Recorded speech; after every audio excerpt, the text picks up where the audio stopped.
अस्सलाम वालेकुम and welcome to my YouTube channel. मेरा यूट्यूब चैनल बनाने का मकसद ये है कि मैं चाहती हूँ कि जितने भी पाकिस्तान में होने वाले सोशल, इकोनॉमिक एंड इंटरनेशनल और नेशनल लेवल पे जितने भी इश्यूज़ हैं पाकिस्तान से रिलेटेड, उसको हम डिस्कस करें इन अ वेरी सिंपल वे, ताकि आम इंसान भी उन इश्यूज़ को रिकॉग्नाइज़ कर सके और उसके मुताबिक अपना पॉइंट ऑफ व्यू रख सके। तो आज जो मैंने डिस्कस करना है वो एजुकेशन से रिलेटेड करना है, क्योंकि एजुकेशन एक बहुत ही अहम हमारे मुल्क में होने वाला इशू है, जो कि अगर हम इसके ऊपर फोकस करेंगे तो इसको बेहतर बनाया जा सकता है। तो ये मैंने एक डॉन का ओपिनियन लिया है, एजुकेशन राउंड मैप 2025। इसमें आज हम डिस्कस करेंगे कि क्या क्या चीज़ें मेंशन की गई हैं। तो सबसे पहले जो हम देखते हैं कि हर साल पाकिस्तान में बहुत सी चेंजेस आती हैं, इसी तरह एजुकेशन लेवल पे भी पाकिस्तान में एक चेंज की करने की कोशिश की जा रही है, लेकिन देखते हैं कि उसको इम्प्लीमेंट करने के बाद उसके आउटकम्स कितने पॉजिटिव लाए जा सकते हैं। अगर हम बात करें आज से 2-3 साल पहले की, तो हमारे मुल्क में होने वाले जो बच्चे थे आउट ऑफ स्कूल वो 22 मिलियन थे। अगर हम देखा जाए तो ये हमारा फिगर बनता है, लेकिन अगर अब हम देखें तो हमारे पास 25 मिलियन बच्चे हैं इन 2025 जो कि आउट ऑफ स्कूल हैं। ये किसकी ज़िम्मेदारी है? ऑब्वियसली ये हमारी स्टेट और हमारे पेरेंट्स की रिस्पॉन्सिबिलिटी बनती है, क्योंकि बहुत से बैकवर्ड एरियाज़ में वालदैन को इतनी नॉलेज नहीं होती कि वो अपने बच्चों को स्कूल भेजने की बजाय वो अपने बच्चों को बेरोज़गारी से निजात हासिल करने के लिए और गुर्बत के सबब, क्योंकि ये सब चीज़ें इंटरकनेक्टेड होती हैं कहीं ना कहीं, तो घर के अखराजात को मुकम्मल करने के लिए वो अपने बच्चों को रोज़गार पे लगा देते हैं बहुत ही छोटी उम्र से। तो अगर ये फैक्ट्स देखा जाए 25 मिलियन, तो ये आने वाले 1-2 साल तक 26 मिलियन भी क्रॉस कर सकती है। आगे अगर हम देखा जाए एक पॉजिटिव चेंज जो कि पंजाब की हुकूमत की तरफ से है,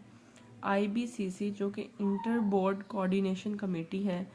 उसने अब नई चीज़ मुतारफ़ करवाई है कि SSC और HSSC, SSC मतलब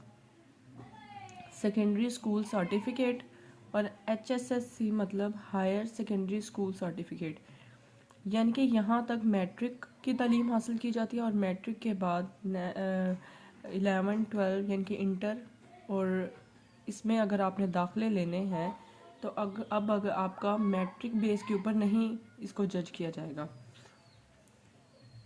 अगर आप आर्ट से ताल्लुक़ रखते हैं मैट्रिक में, तो आगे जाके आप इजीली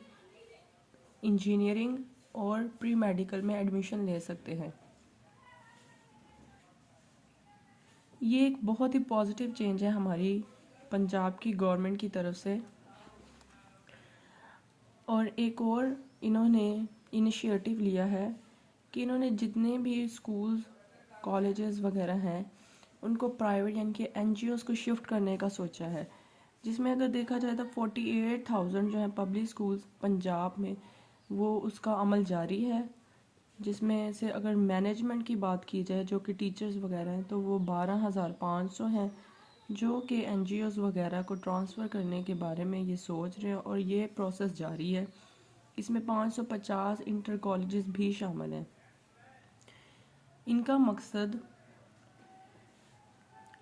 स्कूलों कॉलेजेस की सूबाई सतह पर बेहतरी है। ये तो बात हो गई हमारी पंजाब की। अगर हम सिंध की बात करें तो सिंध में भी एजुकेशन लेवल को बेहतर करने के लिए अब A लेवल इंट्रोड्यूस करवा दिया गया है, चूँकि सिंध में भी काफ़ी तालीमी निज़ाम की महरूमियों को दूर करने के लिए इन्होंने बस एक इनिशिएटिव A लेवल के नाम पे दे दिया है। अब ये भी आइंदा दिनों में पता चलेगा कि ये कितना कारआमद साबित होता है। اب آگے اگر بڑھیں تو اس میں ہم دیکھتے ہیں کہ جو ریسنٹلی ہماری 27ویں امینڈمنٹ ہوئی ہے اس میں انہوں نے سوچا تھا کہ ایجوکیشن کو ہم صوبوں سے سینٹر کی طرف کنورٹ کرتے ہیں، جو کہ شاید ایک بہت ہی پازیٹیو چینج تھا، لیکن ایسا کچھ ہو نہیں سکا کیونکہ کہیں نہ کہیں ہمارے ملک میں ایجوکیشن کو ایز اے پریورٹی تسلیم نہیں کیا جا رہا۔ اگر ہم دیکھیں تو اب بھی جتنی بھی پبلک ایکسپینڈیچر ہے وہ ہمارے ملک میں جی ڈی پی کا 0.8% بن رہا ہے، جو کہ آئی تھنک بہت ہی کم ہے۔ بہرحال دیکھتے ہیں کہ اگر 27 کے بعد 28ویں امینڈمنٹ ہوتی ہے تو اس میں این ایف سی کے ایشوز کو بھی ذکر کیا جائے گا، اور اس کے مطابق جو صوبوں میں ایجوکیشن ٹرانسفر ہوئی ہے کیا پتہ اس کو سینٹر لیول پہ ڈسکس کیا جائے اور اس میں مزید پازیٹیو چینجز کرنے کو ہمیں ملے۔ اب آگے ایک بہت سے اسٹوڈنٹس کو فیس کرنا پڑ رہا ہے مشکلات انٹرنیشنل لیول پہ۔ یہ تو نیشنل لیول پہ پنجاب اور سندھ کی آپ کو میں نے ایک جھلک دکھائی ہے اور فیکٹس بتایا کہ 25 ملین جو ہے بچے آؤٹ آف اسکول ہیں 2025 میں۔ اب 2025 میں ایک ہمارے پاس انسٹیٹیوٹ ہے، انسٹیٹیوٹ آف انٹرنیشنل ایجوکیشنز فال، انہوں نے بتایا ہے کہ 17% پچھلے سال کی نسبت 17% جو بچے ہیں وہ ویزا اپلائی کرنے میں ان کو بہت ہی مشکلات فیس آ رہی ہیں، مطلب ویزا سے ریلیٹڈ اسٹوڈنٹ جو ہیں ان کو بہت مشکلات فیس آ رہی ہیں۔ تو اس کی وجہ کیا ہو سکتی ہے؟ اس کی وجہ ٹرمپ کی جو ایڈمنسٹریشن ہے اس کو بھی ہم کہہ سکتے ہیں، اور یو کے نے تو سسپینڈ ہی کر دی ہیں کافی بچوں کے جو ویزاز ہیں، کیونکہ وہاں پہ جا کے کئی اسٹوڈنٹس اپنی مقررہ لیمٹ سے آگے رہتے ہیں اور ان کی جو ایک اسپیشل انہوں نے about study rules and regulation بنائے ہوتے ہیں ان کو تجاوز کرتے ہیں۔ تو اب ہر وہ انسٹیٹیوشن جو 5% سے زیادہ کمپلین درج کرے گا اس کے بعد پاکستانی بچے جتنے بھی ہیں اسٹوڈنٹ، وہ مجھے نہیں لگتا کہ انٹرنیشنل لیول پہ باہر جا پائیں گے اس طرح، اور ان میں سے جو لوگ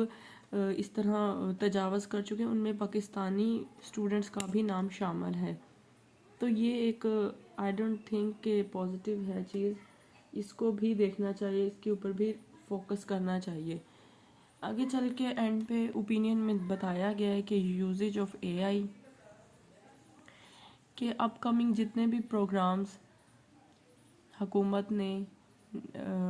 یونیورسٹیز اور کالجز میں کرنے ہیں اس میں اے آئی کا اگر استعمال ہوگا تو وہ بہت ہی زیادہ پازیٹیو وے میں اس کو دیکھا جا سکتا ہے، لیکن اگر نیگیٹو وے میں دیکھا جائے تو سب سے پہلے پاکستان میں رہنے والے بچوں کو، اسٹوڈنٹس کو ویزے میں بہت مشکلات پیش آ رہی ہیں، اس کو سولو کرنے کی ضرورت ہے، اور جو بھی رولز اینڈ ریگولیشنز بنائے گئے ہیں ان کے مطابق اس کو فالو کرنا چاہیے۔ تو آج کے لیے اتنا ہی۔ آپ بھی اپنی کومنٹ سیکشن میں اپنی رائے دے سکتے ہیں کہ ایجوکیشن کو بہتر کرنے کے لیے ہم مزید کیا امپلیکیشنز کر سکتے ہیں جو کہ پریکٹیکل وے میں بھی پازیٹیو ثابت ہو۔ Thank you so much.